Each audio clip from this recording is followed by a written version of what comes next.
Good day, everyone. Hello. Good day, ma'am. Morning, Good ma'am. day, ma'am. How's everybody? Good day, ma'am. We're good po. That's good to hear. Now, welcome to our English class today. Today is November 21, 2021, and it's already 1:07 p.m. on my clock. So, I have 9 students in this Google Meet.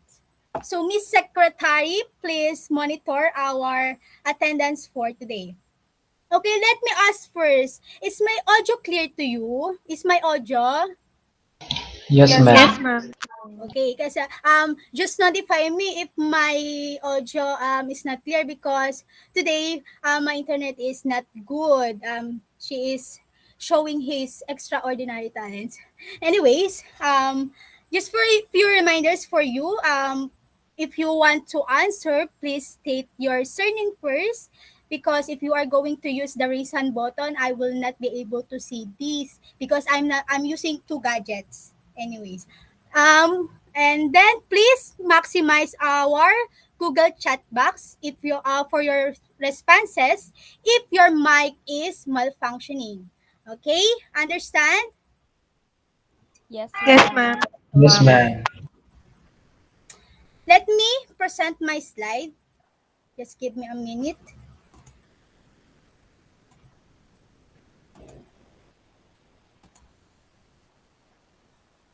Do you see my slides?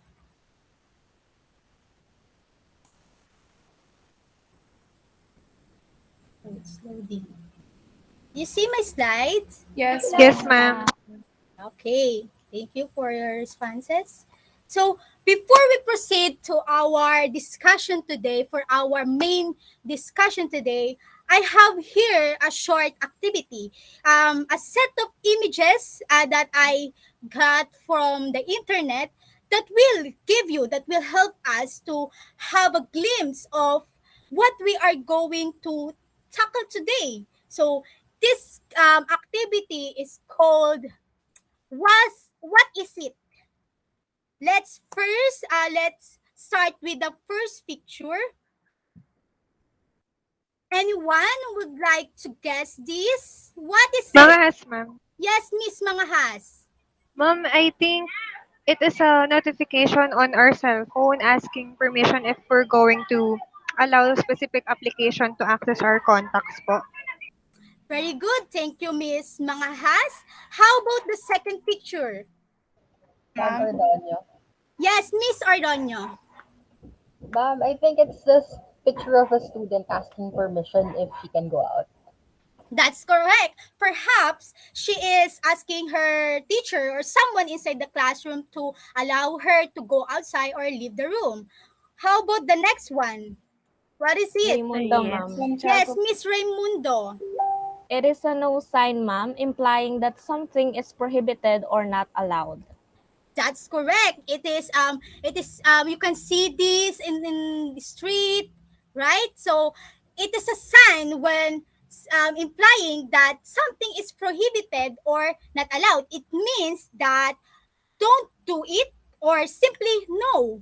So the next one is what is it? Santiago po. Yes, Miss Santiago. It is a no parking sign po, ma'am.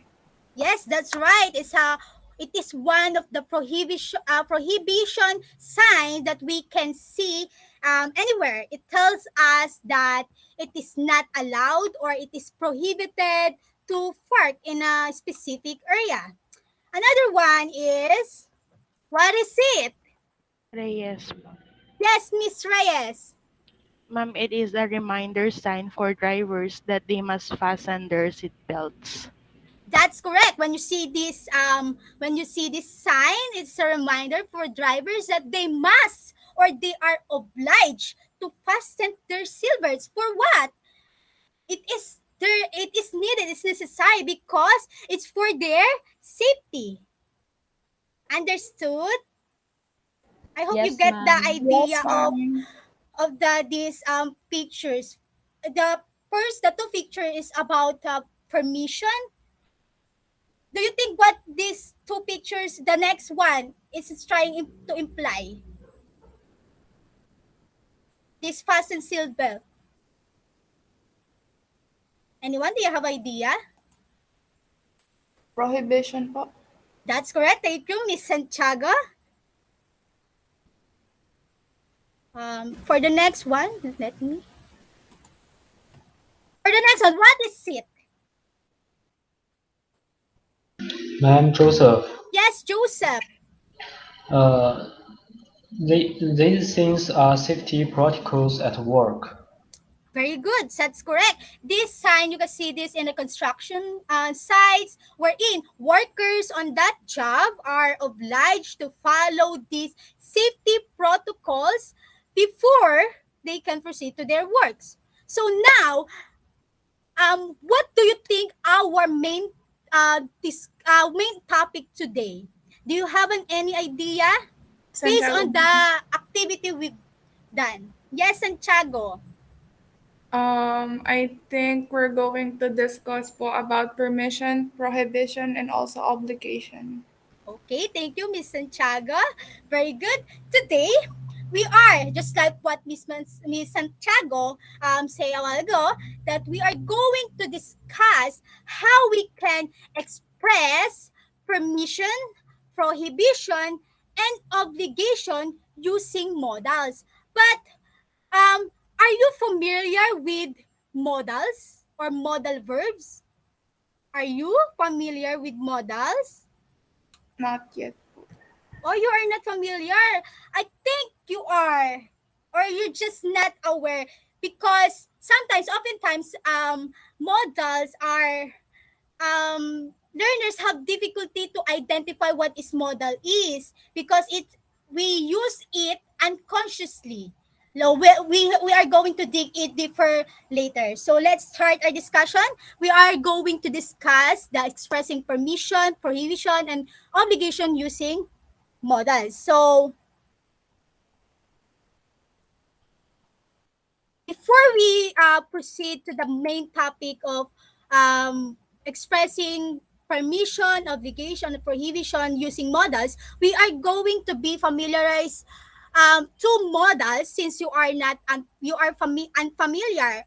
I think you are familiar because this is one of the challenges for students, for learners, because they are not aware what is modal is, but they are unconsciously using it.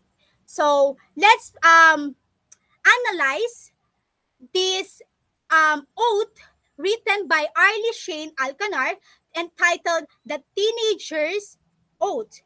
So as we go through this oath, what I want you to do is to notice the highlighted words and identify whether the words suggest permission, prohibition, or obligation.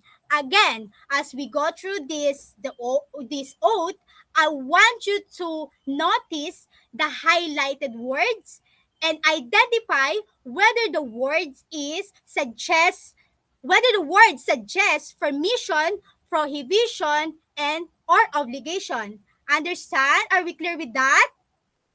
Yes, Yes, ma'am. Yes, ma'am. ma'am. Okay. For the first line, who wants to read? Anyone? Yes, Ma'am ma'am. Cardona. Yes, Miss Reyes. As a teenager, I solemnly swear that I will do my best to act responsibly at my age. I will try my best to fulfill my duties as an adolescent. Within the family, I promise to always obey my parents. I must follow their orders and avoid doing things that I should not do. The highlighted word is a must. What do you think this modal verb suggests, Miss Reyes? Ma'am, obligation. That's correct. We will further discuss that later. So for the next one, who would like to read? Santiago, ma'am. Yes, Miss Santiago. In this school, I promise to be an engaging student as much as I can maximize my time. I will use it to be productive. I shall respect my teachers, staff, and principal. I must not break my school and classroom rules. The The highlight. highlighted words pertains to prohibition. That's correct. Very good. How about the other one? Who would like to read? Ma'am Ordonio. Yes, Miss Ordonio. Ma'am, in society, I promise to be a law-abiding citizen. I must follow every law and ordinance. I will contribute to the society by following the rules, and if I may, I will give suggestions for the betterment of our nation. Okay. What's the highlighted words, Miss Ordonio? Ma'am, must and may. And you suggest what? The word must suggests obligation and may suggests permission. Yes, very good. That's correct. For the last paragraph, who would like to read and answer? Raimundo, ma'am. Yes, Miss Raimundo. As a teenager who belongs to the hope of the nation, I will do my best to prove that I am really deserving to be called a hope. I ought to be responsible because I am not a kid anymore nor an adult yet. This stage of my life may be crucial, but I will try my best to do my roles to the best of my potential. The highlighted word ought to suggest obligation. Very good. Thank you for your participation. Now, we are going to discuss these modal verbs that suggest permission, prohibition, and obligation. But before that, in the in the progress of our discussion, you, the students, are expected to what? For first, identify the different modals. Second one, analyze proper usage of modals expressing permission, obligation, and prohibition. The third one is use appropriate modals of permission, prohibition, and obligation in an actual conversation. And lastly, construct sentences or statement using modals expressing permission, prohibition, and obligation. Now, let's have this discuss the modal verbs. Since like what Michelle Santiago, right? Santiago said a while ago that she is not familiar with modal verbs. Modal verbs are just what like I said earlier. Oftentimes learners cannot define modals, but they are using it unconsciously in their daily lives. Modal verbs or modals, in short, are types of auxiliary or helping verb that is used to express ability, possibility, permission, or obligation. Examples of these are just like what we have earlier, the modal verb can, could, be able to, may, might, shall, should, must, have to, will, or would. But there's a lot of modal verbs. But today we are going to focus, just like in the we have the glimpse earlier in the uh, before we di- before in the first before we in the activity rather earlier. So modal verbs, we are just going to focus to permission, prohibition, and obligation. Again, we are just going to focus on permission, prohibition, and um, obligation. The first modal verbs under the permission is uh, the first modal verbs is permission. Permission pertains to it is all right to do something. You have the consent. You are permitted to do something. It means that it is all right. How we can compose how can we use the modal when we are going to ask permission. For example, this modal can. Can is in an informal way of asking permission. Remember that. Can is an informal way of asking permission. We use it when asking a friend or someone we know for something in an informal situation. Again, I will repeat. Can is an informal way of asking permission. For examples, this presented in your in the screen. Can I talk to you for a minute? This statement, this question, I can use this to my friends, right? The second one is, can you lend me a 20 pesos? Do you understand? Do you get it? Yes, Yes, ma'am. ma'am. Yes, Okay. ma'am. Now, there are two types of asking for. There are we are there are two permission that we are going to discuss today: asking permission and giving give permission. In asking permission, we have the structure can plus the subject plus the base form of the verb. And for the given permission, we have the can or plus base of form of the verb. What are the example of giving permission? This one is, you can borrow my car, you can wear my shirt. There is a consent. You are given permission to anyone to use, to borrow, or to wear your shirt. Do you get it? Yes, ma'am. Yes, Okay. ma'am.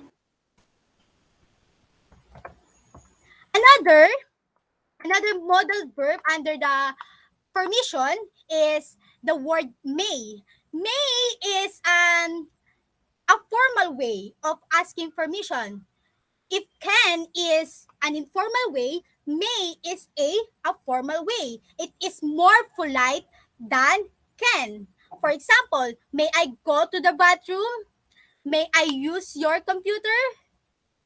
It is more polite than the modal verb can. Okay. It is the same. The format of it is the same with the modal verb can. The modal is in the beginning and then proceed by the subject and then the base form of the verb. Another example is, you may start your exam. You may watch a movie once you are finished with your homework. The next one is the modals and prohibition. Prohibition, it means that it is not all right to do something. It's not it is it's not approved. It is vice versa of permission. Under the prohibition, there is a modal verb cannot, or the contracted form can't.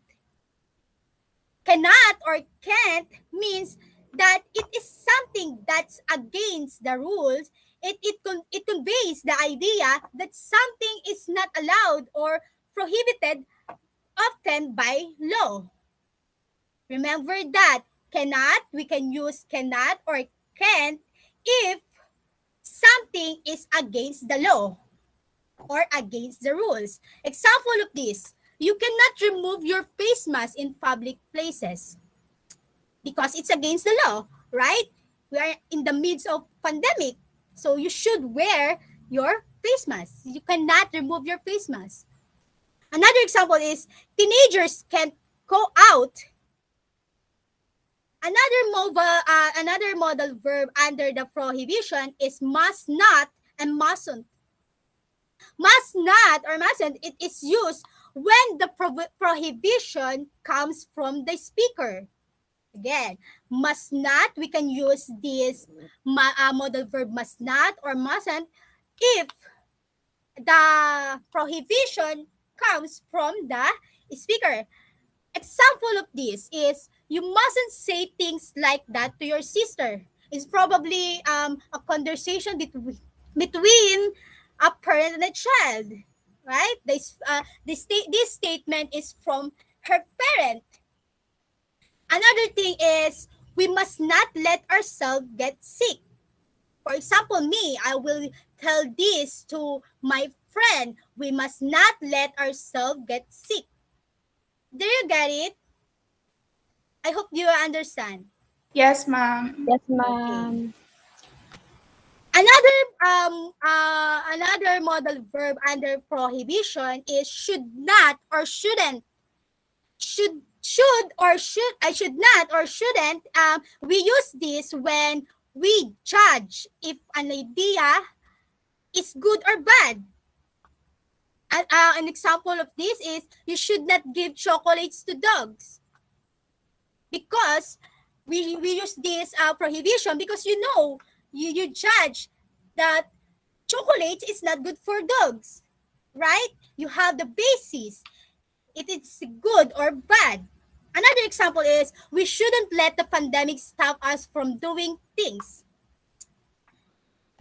The last one is obligation. Obligation, it means that something is necessary or needed. It is something that someone is required to do. Are you familiar with obligation? I hope you do. This is a basic term. What is the root word of obligation, guys? Oblige. That's correct. Oblige. That's simple. You are obliged to do something because it is necessary or needed. Got it? Yes, ma'am. Okay. Under the prohibition, there's a modal verb must or have to. Must or have to express firm obligation or necessity. This, you are going to have, when you use this, you have a firm, you express firm obligation or necessity. It is needed. It's really needed. So one example of this is you must see a doctor when you are experiencing COVID-19. There is a firm obligation in that, right? Um, the second one is you have to wear a face mask every time you go out. There's an obligation. It's a necessity. Another one is the modal verb should and ought to. We use this should and ought to when we are expressing a recommendation or a moral obligation. Again, when must and have to are just we use that in when we are expressing firm obligation or necessity. Should and ought to, we use this when we are expressing a recommendation or moral obligation. Examples of these are teenagers should always take their responsibility as a student. Another one is you ought to clean up your room. Again, when we are talking about must or we are going to use must and have to, we are expressing obligation, firm obligation or necessity. When we are going to use the should or ought to, we are expressing a recommendation or moral obligation. Do you get my point? Yes, Yes, ma'am. Yes. ma'am. Okay. What are again the three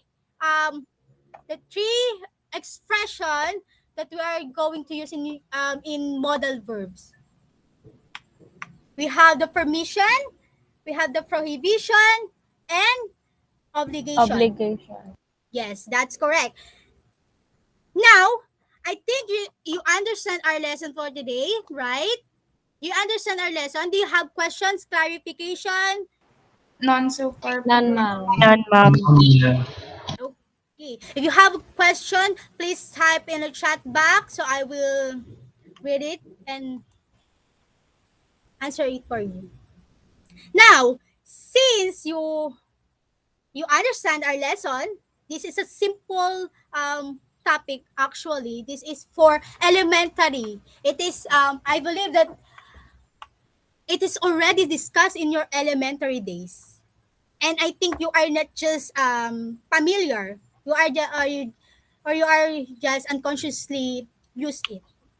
Anyways, let's proceed to an activity because you just like you said you already understand our lesson for today. So Let's have the activity time.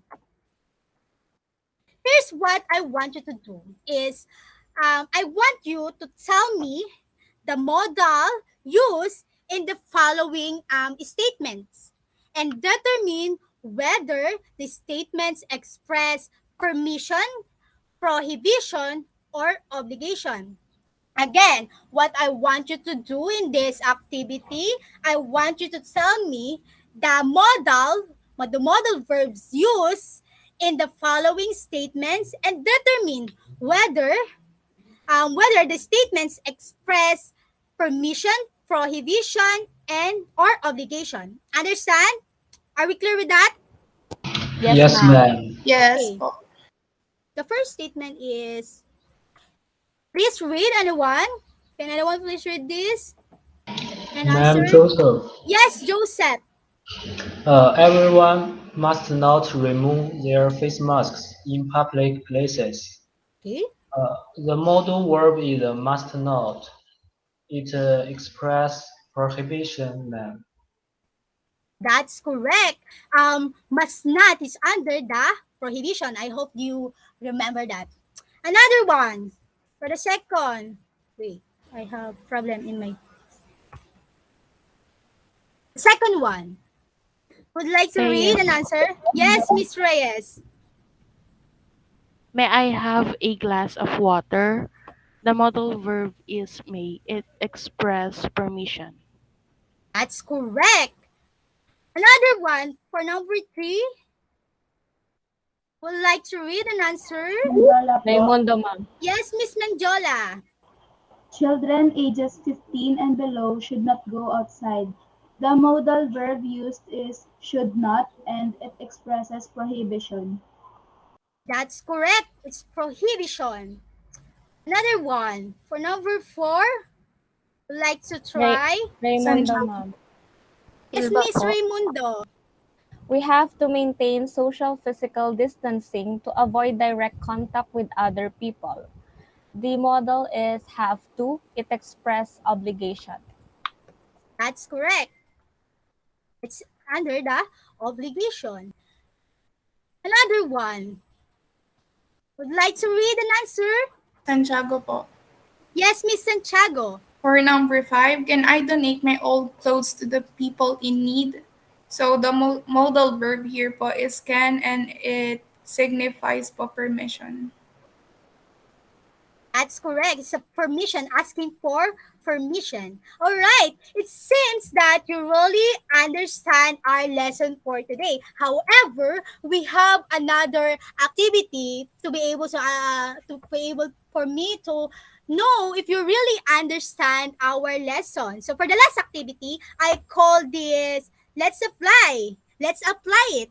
Since you are able to understand since you are able to identify the modal verbs used in the sentence and you are able to determine whether it is under the permission or prohibition or obligation, I want you to create a dialogue showing how you, a teenager, may ask permission with a given scenario. For the first picture, Arizona wants to use April's roller skates. Help her ask permission from April.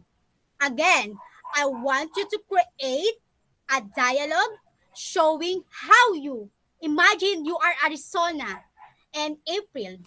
How you are going to ask permission in this kind of situation. I will give you a minute for this item, and I want a two volunteer later to act as Arizona and act as April. Understand? Are we clear with that? Yes, ma'am. Yes, Yes, ma'am. ma'am. Okay. You may start.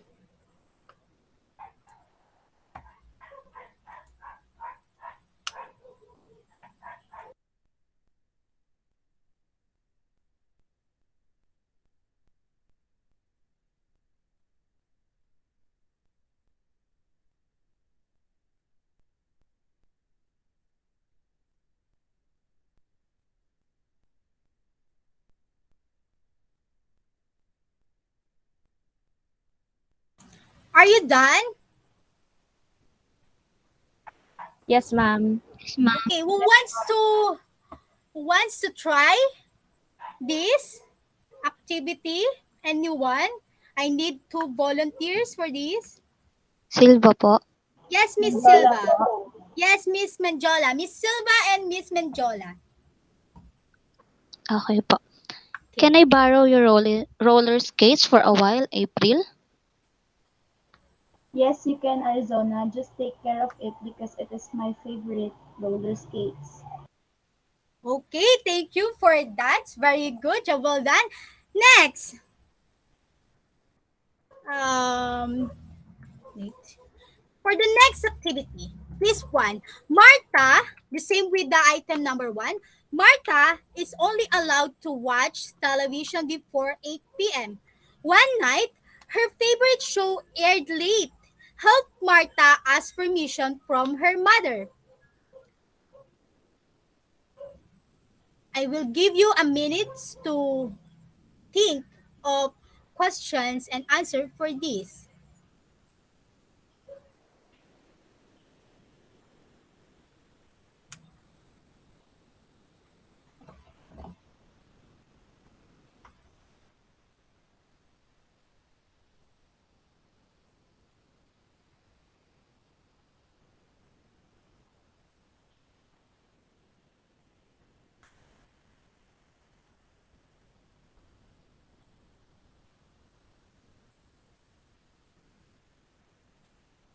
Are you done? Yes po. Yes, ma'am. Okay. Who wants to try this activity? Raimundo, Anyone? ma'am. Yes, Miss Raimundo. Another one? Reyes po. Yes, Miss Reyes.